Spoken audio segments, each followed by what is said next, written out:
Good morning and greetings from Northumberland on the 16th of August. We're more than halfway through the month now.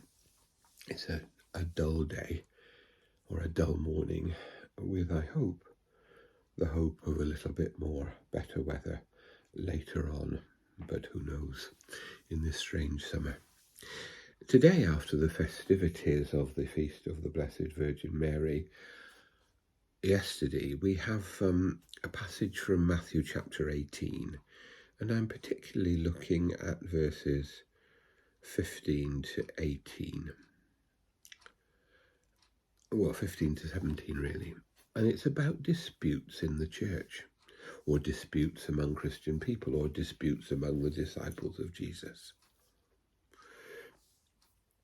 And Jesus says we should seek to resolve these disputes by what I suppose you'd call arbitration, by seeking others to help us to resolve an argument between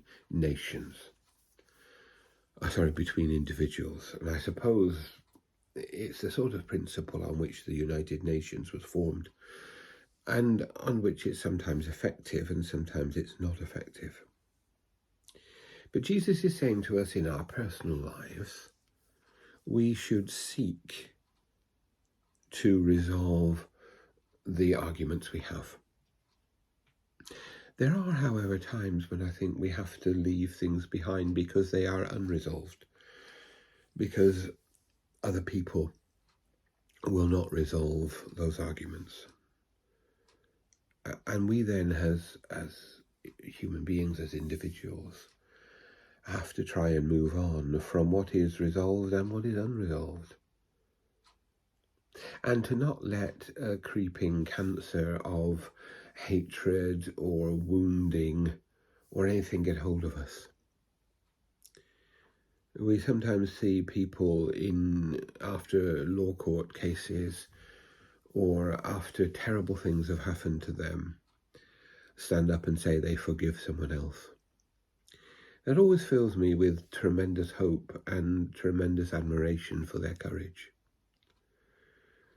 But I think those people have found something of the way of Christ, that they want to leave behind hatred, anger, bitterness, enmity, and they want to be free themselves of the wounds and the scars that these actions can cause. So Jesus calls on us to look at our attitudes, to try and solve our disputes with the help of others, and then, of course, to move on. However, on a global scale, this is much more difficult. We've been praying for well over a year now, 18 months nearly, for the people of the Ukraine, for its regions, and for its people who continue to suffer day by day the attacks from the Russian government and the Russian army. Everything points to this being a continuing and long dispute. And I'm sure that we are right to go to the support of Ukraine, to prevent them being bullied, intimidated, invaded by the might of the Russian army, which may not be so mighty. These are hard decisions. But as we seek to be peacemakers, we also need to stand alongside the weak. I pray every day for Afghanistan, for the people who are suffering barbaric government there, and especially for the women of that country. I pray for Iran, where people I know have told me of the terrible state of living there, especially if you're a woman. We pray that people may not be abused, exploited, and we pray that we may find ways to resolve conflict and then move on.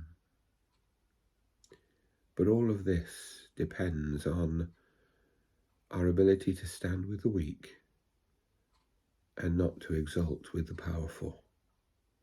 Mary, in her Magnificat yesterday, talked about raising up the poor and bringing down the oppressors.